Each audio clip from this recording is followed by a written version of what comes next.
SI Jonmoni ৰাভাৰ ৰহস্যজনক মৃত্যুক লৈ এটা big breaking news. SI Jonmoni ৰাভাৰ ৰহস্যজনকভাৱে হোৱা দুৰ্ঘটনাৰ 5 মাহৰ পিছত দুৰ্ঘটনা পতিত জোনমণিৰ বাহনখনৰ পৰা ওলাইছে মোবাইল ফোন। পুনৰবাৰ জনাইছো এটা big breaking news. SI Jonmoni ৰাভাৰ ৰহস্যজনক মৃত্যুৰ 5 মাহ পিছত এছআই জোনমণি ৰাভাৰ বাহনখনৰ পৰা ওলাইছে মোবাইল ফোন। জোনমণি ৰাভাৰ ৰহস্যজনক দুৰ্ঘটনাৰ পিছত 5 মাহৰ পিছত চিবিআইয়ে তদন্ত কৰি থকা অৱস্থাতেই জোনমণি ৰাভাৰ বাহনখনৰ পৰা উদ্ধাৰ হৈছে এই মোবাইল ফোনটো। উল্লেখনীয় যে জোনমণি ৰাভাৰ বাহনখনৰ পৰা উদ্ধাৰ কৰা মোবাইল ফোনটো কাৰ এতিয়ালৈকে নিশ্চিত কৰা নাই চিবিআইৰ দলটোৱে। জোনমণি ৰাভাৰ বাহনখনৰ পৰা উদ্ধাৰ হোৱা মোবাইল ফোনটো জখলাবন্ধা আৰক্ষীক গতাই দিলে চিবিআইৰ দলটোৱে। উল্লেখনীয় যে উদ্ধাৰ হোৱা মোবাইল ফোনক লৈ নতুন মূৰ লৈছে জোনমণি ৰাভাৰ ৰহস্যজনক দুৰ্ঘটনাৰ। উল্লেখনীয় যে এছআই জোনমণি ৰাভাৰ ৰহস্যজনক মৃত্যুৰ 5 মাহৰ পিছতো মৃত্যুৰ তদন্ত চলি আছে। চিবিআইয়ে অব্যাহত ৰাখিছে আৰক্ষী বিষয়াগৰাকীৰ মৃত্যুৰ তদন্ত।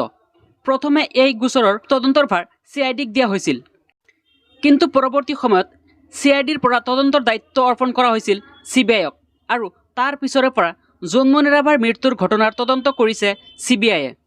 সেয়েহে 5 মাহৰ পিছত আজি পুনৰ জোনমণি ৰাভাৰ দুৰ্ঘটনাস্থলীত উপস্থিত হৈছে চিবিআইৰ দল। 12জনীয়া চিবিআইৰ দলটো উপস্থিত হৈছে জখলাবন্ধা থানা এলেকাৰ ঘটনাস্থলীত।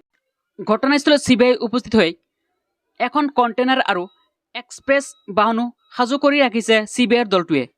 উল্লেখযোগ্য যে 15 মে'ত এক ৰহস্যজনক দুৰ্ঘটনাত প্ৰাণ হেৰুৱাইছিল নগাঁৱৰ মৰিকলং আৰক্ষী চকীৰ সেই সময়ৰ ভাৰপ্ৰাপ্ত বিষয়া জোনমণি ৰাভাই। 15 মে'ৰ নিশা কলিয়াবৰৰ জখলাবন্ধাৰ সৰুবগীয়াত এখন কণ্টেইনাৰৰ সৈতে মুখামুখি সংঘৰ্ষ হৈছিল এছআই জোনমণি ৰাভাৰ বাহনখন। কণ্টেইনাৰৰ মুখামুখি খুন্দাত মৃত্যুক আঁকোৱালি লৈছিল এছআই জোনমণি ৰাভাই। গাড়ীৰ ভিতৰতেই উদ্ধাৰ হৈছিল জোনমণি ৰাভাৰ মৃতদেহ, আৰু তাৰ পিছতেই চিআইডিক প্ৰদান কৰা হৈছিল জোনমণি ৰাভাৰ মৃত্যুৰ তদন্ত। পৰৱৰ্তী সময়ত জোনমণি ৰাভাৰ পৰিয়ালৰ দাবীক সঁহাৰি জনাই মুখ্যমন্ত্ৰী হিমন্ত বিশ্ব শৰ্মাই এই ঘটনাৰ তদন্ত চিবিআইক অৰ্পণ কৰাৰ কথা ঘোষণা কৰিছিল। মুখ্যমন্ত্ৰীৰ নিৰ্দেশ মৰ্মে ডিজিপি জিপি সিঙে ঘটনাৰ তদন্ত দায়িত্ব অৰ্পণ কৰিছিল চিবিআইক। সেই মৰ্মে চিবিআইৰ ডিআইজি লাভলী কাটিয়াৰৰ নেতৃত্বত এটা দল অসমত উপস্থিত হৈছিল তদন্ত কৰিবলৈ। এতিয়ালৈকে চিবিআইৰ দলে তদন্ত অব্যাহত ৰাখিছে। ইতিমধ্যে চিবিআইৰ দলে লখিমপুৰৰ লগতে নগাঁৱত তদন্ত চলাইছে।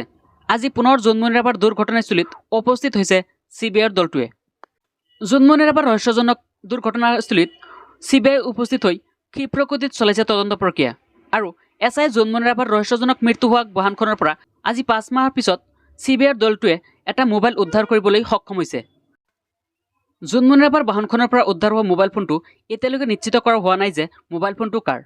গতিকে চিবিআইৰ দলটোৱে মোবাইল ফোনটোক অৰ্পণ কৰিছে জখলাবন্ধা আৰক্ষী চকীত। গতিকে জোনমণি ৰাভাৰ বাহনখনৰ পৰা উদ্ধাৰ হোৱা মোবাইল ফোনটোৱে জোনমণি ৰাভাৰ ৰহস্যজনক দুৰ্ঘটনা দিব নেকি নতুন মূৰ।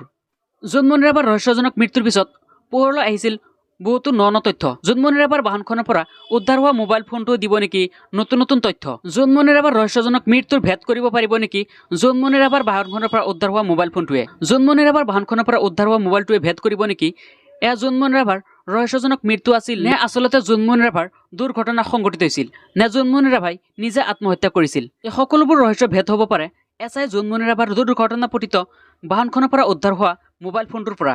আপোনালোকে কি ভাবে, এইবাৰ জোনমণি ৰাভাৰ ৰহস্যজনক মৃত্যুৰ ভেদ হ'বনে? এয়া জোনমণি ৰাভাৰ দুৰ্ঘটনা আছিল নে জোনমণি ৰাভাক ৰহস্যজনকভাৱে হত্যা কৰা হৈছে? আপোনালোকৰ মতামত কি? আপোনালোকৰ মতামত নিশ্চয় কমেণ্ট বক্সত জনাই দিব। ভাৱে সেই এক্সপ্ৰেছৰ বাহনখনৰ পৰা এটা মোবাইল ফোন উদ্ধাৰ হৈছে, আৰু সেই মোবাইল ফোনটো অৱশ্যে কাৰ এই কথা এই পৰ্যন্তলৈকে জানিব পৰা হোৱা নাই।